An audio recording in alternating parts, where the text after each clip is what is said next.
Yan. Good day, ladies and gentlemen. Welcome to another video. Kumusta po kayong lahat mga kaibigan? Nasaan man kayo ngayon? Sa Luzon, sa Visayas, sa Mindanao, o nasaan man panig ng mundo na may Pilipino. Welcome po sa ating on-cam. Ako po si Chico Arellano. Ito po ang on-cam, Chico Arellano Ministries. Ang tunay na ibig sabihin is Christ Atonement Ministry. Yan. Minsan po, na-express na rin po natin sa lugar, no? Kagaya po nito, no? I love po, yung Orani, yan. Yung punong-puno ng puso, napakaganda po ng lugar ng Orani na ito. Punong-puno ng pag-ibig, punong-puno ng puso, at sarap nga na magpa-selfie sa lugar na ito ng Orani, mga kaibigan, di ba? Minsan nga naglalagay pa nga sila ng I love, di ba? Kamukha po nito, I love Layak, yan. I love Layak, o di ba? Minsan nagiging shallow na yung iba-iba na yung pakahulugan natin ng pag-ibig. Ano po, I love Layak, mahal natin ng Layak. Ibig sabihin po mga kaibigan, binibigyan natin ng pagpapahalaga ang mga bagay na nilalagyan natin ng pag-ibig, no? Minsan makikita mo yan sa mga t-shirts, I love Hong Kong, yan, ganyan. I love HK, ano po.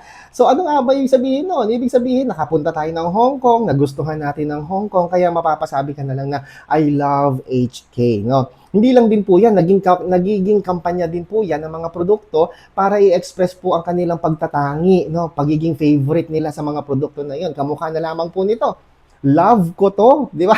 Yan, love ko to, McDonald's, no, mga kaibigan. Nung bata-bata ako, mas favorite ko yung Jollibee.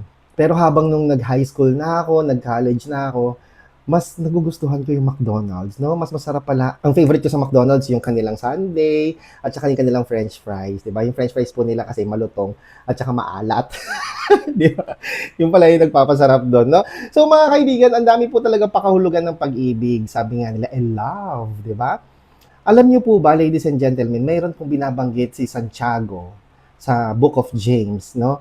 Si James po ay half brother po ni Jesus Christ. Meron pong binabanggit si Santiago o si James tungkol sa pag-ibig. Narito po, ito po yung mababasa natin sa James chapter 2 verse 8. Sabi po niya dito, mga kapatid, sabay-sabay natin basahin, mabuti ang inyong ginagawa kung tinutupad ninyo ang utos ng Diyos na ating hari. Ayon sa kasulatan, ano pong sabi? Ibigin mo ang iyong kapwa gaya ng pag-ibig mo sa iyong sarili. At sa verse 14 po ng chapter 2 pa din, talon po tayo, mga kapatid, ano ang pakinabang kung sabihin ng isang tao na siya ay may pananampalataya, ngunit hindi naman niya ito pinatutunayan sa gawa? Maililigtas ba siya ng ganoong uri ng pananampalataya? Sa verse 15, halimbawa may isang kapatid na walang maisuot at walang makain. 16, kung sasabihin ninyo sa kanya, patnubayan ka nawa ng Diyos, magbihis ka at magpakabusog, ngunit hindi naman ninyo siya binibigyan ng kanyang kailangan, anong silbi niyon? Gayon din naman, patay ang pananampalatayang walang kalakip na gawa. Sa oras na ito, ang ating proposition po mga kapatid ay ang tunay na pag-ibig ay isang desisyon upang kumilos para sa ikabubuti ng ating kapwa. So ang tanong mga kaibigan, paano ba natin maipapakita ang tunay na pag-ibig? Para sa ating unang puntos, ang pag-ibig ay walang pinipili. Sabi po sa verse 1, mga kapatid, bilang mga mananampalataya kay Hesukristo na ating maluwalhating Panginoon, dapat maging pantay-pantay ang tingin ninyo sa lahat ng tao. Iniutos po yan mga kapatid. Dahil alam po ng Diyos, alam po ni Santiago, na tayo po ay talagang mayroong favoritism. Merong pagtatangi. By the way, ladies and gentlemen, ang kausap po ni Santiago dito sa kanyang sulat na ito ay mga mananampalataya. Kumbaga sa mga Christians na po ito, hindi sila mga unbeliever. Mga mananampalataya na po ito. At pinapaalalahanan niya, kaya ang tawag niya mga kapatid ko, pinapaalalahanan po niya ang mga mananampalataya na ito na dapat ay maging pantay-pantay sa pagtingin sa lahat ng tao. So, ibig sabihin po mga kaibigan, during that time, meron na pong mga leaders ng church o mga mananampalataya na hindi pantay ang tingin o trato sa kanilang kapwa. Siguro po, no, na-imagine ko kapag gawain nila, kapag may Sunday worship service po sila, yung mga magagandang sasakyan, magagandang kasuotan, mga mayayaman, yung mga malalaking mag-tithes, malalaking mag-offering, siguro po during that time, pinapaupo nila sa gawing harapan, sa may electric fan, sa may aircon. No? Alam mo yun talagang iniestimang mabuti. Tapos sila yung nakakatanggap ng mga magagandang pagbati, pagpuri, kung meron mang benepisyong natatanggap kunyari sa church, kamukha halimbawa ng mga pamaskong handog, mga giveaway, sila yung priority list, no? Sila yung hindi pinaghihintay. Kumbaga nakakatanggap sila ng mga special treatment mula sa church dahil meron silang magagandang na idudulot sa iglesia. Sa kabilang banda po mga kapatid, meron namang mga kapatid na mga mananampalataya dumadalo sa church na simple lang ang suot, nagko-commute, nagta-tricycle o kaya naglalakad o kaya maliit lang yung kanilang katumbas na ikapo o yung mga offerings po nila ay maliit lang o kaya sila yung mga kapatid na hindi man lang makapag-share sa mga gawain ng church doon, sila yung mga taong hindi masyadong napapansin during that time. Sila yung mga taong nasa sulok, sila yung mga kapatiran na nasa dulo, sila yung mga kapatiran na alam mo, pwede ka na, o diyan ka na maupo sa tabi, diyan ka na sa sulok, magpaypay ka na lang, no? Habang kayong lahat ay naka-electric fan, naka-aircon, sila nandun sa dulo, sa likod, magpaypay na lang po kayo. Bakit ganon? Dahil ba komo wala silang maiambag? Dahil ba komo hindi maganda yung kasuotan nila? Dahil ba komo maliit lang yung kanilang offering at ikapo? Ganun na yung magiging trato natin sa kanila. So, balikan po natin mga kapatid, ang paalala po ng aklat ng Santiago, sabi po ni James, maging pantay-pantay ang tingin ninyo sa lahat ng tao. Hindi ho natin maialis talaga kung minsan mga kapatid, kung sino o kung kanino po tayo may pakinabang o nakikinabang, talaga pong sila yung mas binibigyan natin ng importansya, value o halaga. Kaya ang tanong po sa ating lahat mga kapatid paano mo tinatrato ang mga taong walang kakayahang suklian ang kabutihan mo? Sige nga po, paki-comment down below, paano nyo po tatratuhin ang mga taong walang kakayahan? Tatratuhin nyo pa rin ba sila tulad ng pagtrato nyo sa taong may pakinabang po kayo? Ano po? So, yan po yung isa sa mga pagninilay-nilayan po natin. Dahil mga kapatid, ang pag-ibig na may kinikilingan ay hindi po tunay na pag-ibig. Dapat pantay ang pagtrato sa lahat. Hindi lang po sa mga may kakayanan o sa mga mayayaman at mahihirap, kundi sa mga malulusog at mga may sakit. Baka kung minsan yung mga kapatid na may sakit, medyo nababaliwala po natin. Mas pinagpipray natin yung mga taong malulusog na, may kakayanan, kumpara doon sa mga may sakit. Hindi na natin nabibisita o nadadalaw yung mga kapatid nating may sakit pala sila. Hindi man lang natin nadalaw. Pero kapag yung kapatirang mayaman ang may sakit, unang gabi pa lang nandun na tayo. So sabi po dito, ang pag-ibig na may kinikilingan ay hindi po yan tunay na pag-ibig. Yan po ang sabi po ni James o ni Santiago sa kanyang sulat. Kaya mga kapatid, no, sikapin po natin na magkaroon po ng pantay-pantay na pagtingin. Sa lahat po yan. Ang sabi nga po ang advice po sa amin, no, sa mga ministro po, sa mga pastor, manggagawa, na sikaping bisitahin ang lahat, magdalaw sa lahat ng miyembro. Hindi lang po doon sa nakaaangat sa buhay o sa mga may pangangailangan, kundi dadalawin ang lahat ng miyembro, may kailangan man sila o wala. Sa ikalawang puntos po natin mga kapatid, ay ang tunay na pag-ibig ay nakikita sa gawa. Totoo nga naman, ano? Sabi po dito sa Santiago, verse 15, halimbawa may isang kapatid na walang maisuot at walang makain. Kung sasabihin ninyo sa kanyang, patnubayan ka nawa ng Diyos, magbihis ka at magpakabusog, ngunit hindi nyo naman siya binibigyan ng kanyang kailangan, anong silbi ho nun? No? Anong silbi nyon? Sa palagay nyo po ba, mabubusog po siya doon? Di ba? Oo, totoo po yun. Man does not live by bread alone, no? But also sa words na nanggagaling sa ating Panginoong Diyos. Pero mga kapatid, mahalaga po, nakatagpuin din natin yung kanilang physical needs. Ano yung kanilang physical needs sa mga oras na yan? Kung sila po'y gutom, walang makain, bigyan natin sila ng makakain. Sa abot ng ating makakaya, ano po? Kung wala kang maiabot na pagkain na masarap, di bigyan mo sila ng kahit simpleng biscuit, simpleng crackers, o kaya ay candy. Hindi ba? Yung mga maliliit na bagay, kung may kapatirang nagugutom, pansamantala, nauuhaw, painumin po natin sila. Walang maisuot, nakita mo ang iyong kapatiran, ano? halos wala nang maisuot o paulit-ulit ang kanyang suot o may maisuot man siya ay butas na. Butas-butas. Anong gagawin mo? Bibigyan mo siya ng damit. Pero mga kapatid, pag magbibigay naman po tayo ng mga damit, siguraduhin naman po natin na yung damit na ibibigay po natin ay maayos. Baka naman po yung ibibigay nating damit, mga patapon na. Wala rin naman pong pakinabang yun. Mas lalo silang magmumukhang kawawa. Ang tunay po na pagbibigay, mga kapatid, ay yung bagay na gustong-gusto mo pero ile-let go mo na siya. Alam mo, may konting sakripisyo, may konting kurot sa iyo. Maganda pa to, sayang to, pwede pa to. Pero dahil mahal mo ang iyong kapatid, nakita mong wala siyang maisusuot, ibibigay mo ang damit na iyon sa kanya. No? Yun, yung may kurot. Hindi yung patapon na isa ka mo ibibigay. Di ba? Nagyayari po yan sa mga relief operations. No? Kapag ka may bagyo, may sakuna, nagko-collection sila ng mga damit, ng kung ano-ano. So, doon po nagkakaroon na binibigay natin sa kanila yung mga mukha ng basahan ng mga damit. Kaya mga kapatid, ang tunay na pag-ibig ay nakikita sa gawa. Maging mapagmatsyag po tayo sa pangangailangan ng iba. Kasi may mga kapatiran po tayo, kaibigan, kakilala, mga kamag-anak na hindi sila vocal sa kanilang pangangailangan.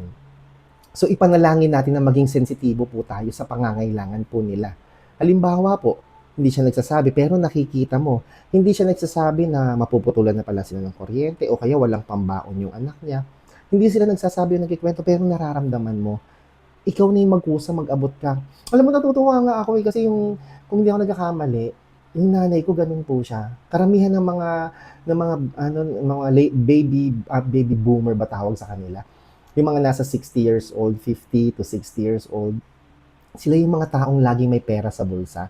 50 o 100. Alam nyo, nakakatuwa sa kanila kasi pag may nakita po silang kakilala nila o kamag-anak nila, o kaya pamangkin nila o ano nila, alam mo, pagka nag-aabot sila kahit magkanong halaga, pag may nakasalubong silang kakilala nila na nangangailangan o ano, o ito idagdag mo na dyan pang merienda mo.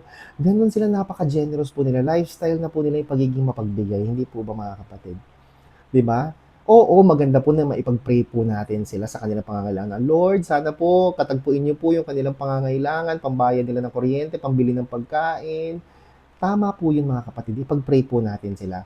Pero malay mo, ikaw yung katugunan sa kanilang mga panalangin.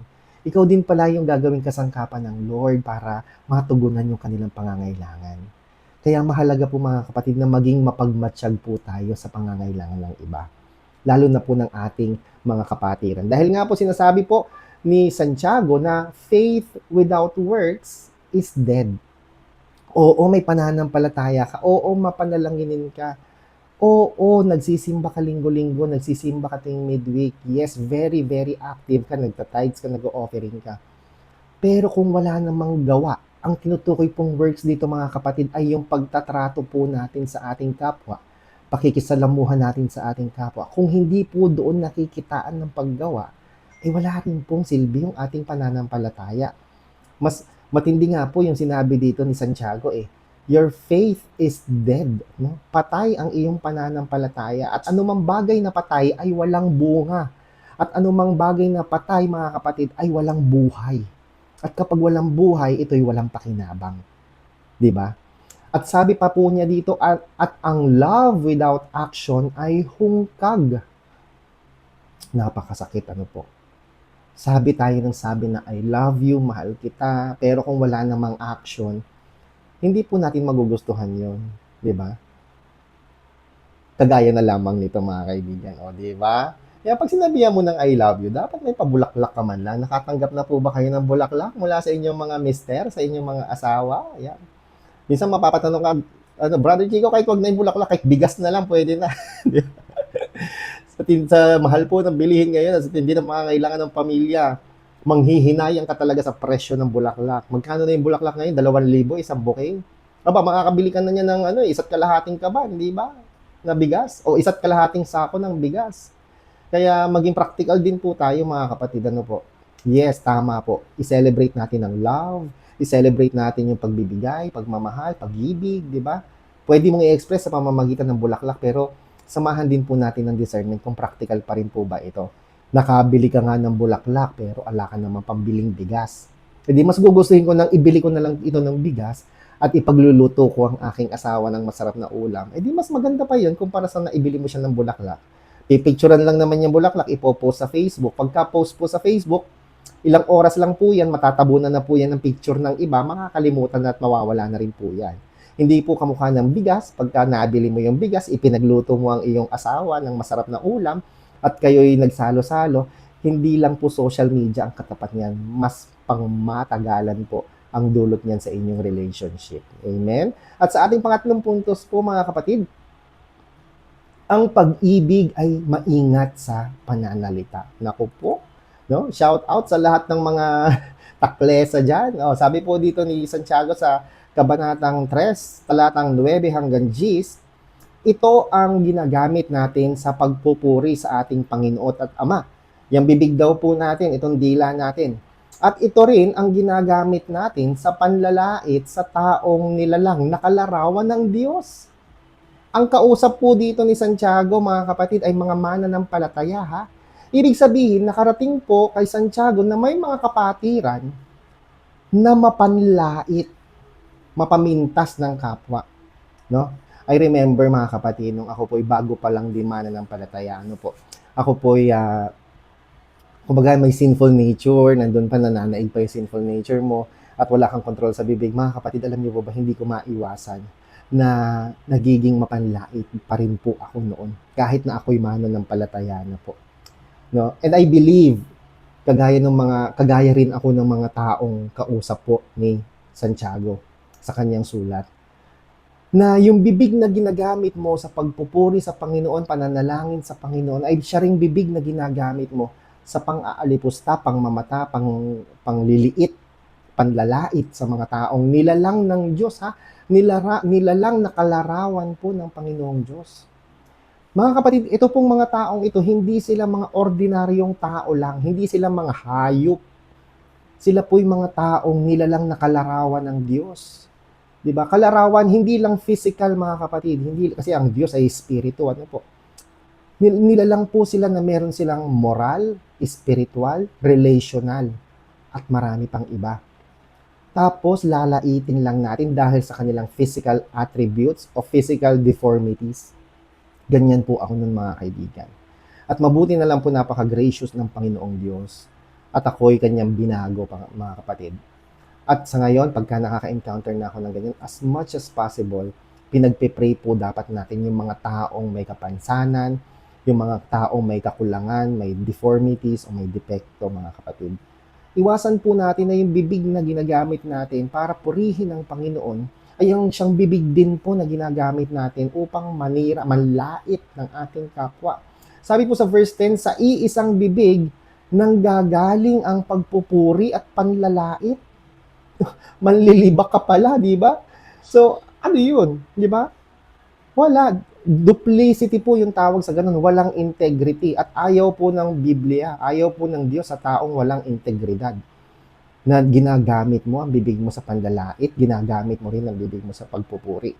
Malinaw po ang paalala dito ni Santiago na hindi ito dapat mangyari, mga kapatid. Yan po sa verse 10b, hindi ito dapat mangyari.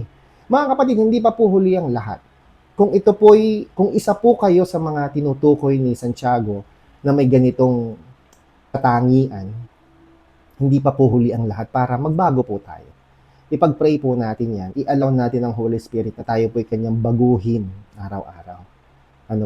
Hindi ito dapat mangyari na yung bibig na pinanggagalingan ng pagpupuri ay siya ring bibig na ginagamit sa panlalait. Yung iba nga po ay pagmumura pa. Pagpupuri, panglalait, pagmumura pa po. Mga kapatid, tandaan po natin na ang pag-ibig ay marunong pumreno. No? Marunong po mag-control. May self-control ang pag-ibig. Hindi lahat ng bagay na naisip po natin ay kailangan nating sabihin. Kailangan muna natin itong isipin. Siyasatin po muna natin ang ating puso, ang ating motibo, ang ating intensyon. Bakit po kailangan nating banggitin o sabihin ang mga bagay na ito? Ito ba ay dahil meron tayong masamang motibo? O ito ba ay para sa mabuting motibo na magbibigay ng kaluwalhatian at kaluguran sa ating Panginoong Diyos? Tandaan po natin, Ang tunay na pag-ibig ay marunong pumreno, hindi dada ng dada, hindi daldal ng daldal. Dahil sinasabi rin po na ang paninira o chismis ay kabaliktaran po ng pag-ibig. Sa tuwing tayo po ay magsasalita ng negatibo sa ating kapwa, tiyakin po natin na kaya nating harapin iyon sa kanya mismo. Tiyakin natin na kapag tayo po ay may sinabing negatibo tungkol sa taong iyon, siguraduhin mo na kaya mong panindigan yan pag siya'y nakaharap na. Baka naman, kapag nakatalikod lang siya, doon mo kayang sabihin yan. I mean, siguraduhin mo lang na tuwing magkikwento ka tungkol sa ibang tao, siguraduhin mo na kaya mo ring panindigan yan pag siya'y nakaharap. Kasi kung hindi mo rin naman kayang sabihin yan sa kanyang mukha, ibig sabihin, huwag mo na lang ikwento. Huwag ka na magsalita. Kung hindi mo kayang sabihin sa kanyang pagmumukha mismo yung mga bagay na yan, huwag mo na lang ding ipangwento sa iba. Paninira po iyon, mga kapatid. Dahil hindi mo naman alam ang buong kwento, huwag ka na lang magkwento. Hindi mo naman alam ang punot dulo, huwag ka namang himasok sa kanyang buhay. Shout out sa mga chismoso, chismosa. Hindi pa po huli ang lahat, mga kapatid. No? Tignan mo, si Santiago, sinasabi niya po dito na kahit mananampalataya na, ay mayroon pa rin mga chismoso at chismosa. Muli, paalala po sa atin ni Santiago na ang mapagmahal na puso ay nagbubunga po ng mapagpalang pananalita. Siyasatin po natin ang ating mga puso, mga kapatid, kung tunay ba tayong nagmamahal sa ating kapwa. Tunay po ba nagmamahal kayo sa inyong kapwa? Puro mabubuti ba ang lumalabas sa inyong bibig? Magkaiba naman ho yung nangi-etchos lang, magkaiba ho yun, yung nagpabulaklak lang, yung nangi-etchos, nagchacharing lang po. Meron kasing ganun tao na kahit hindi naman totoo ay sinasabi.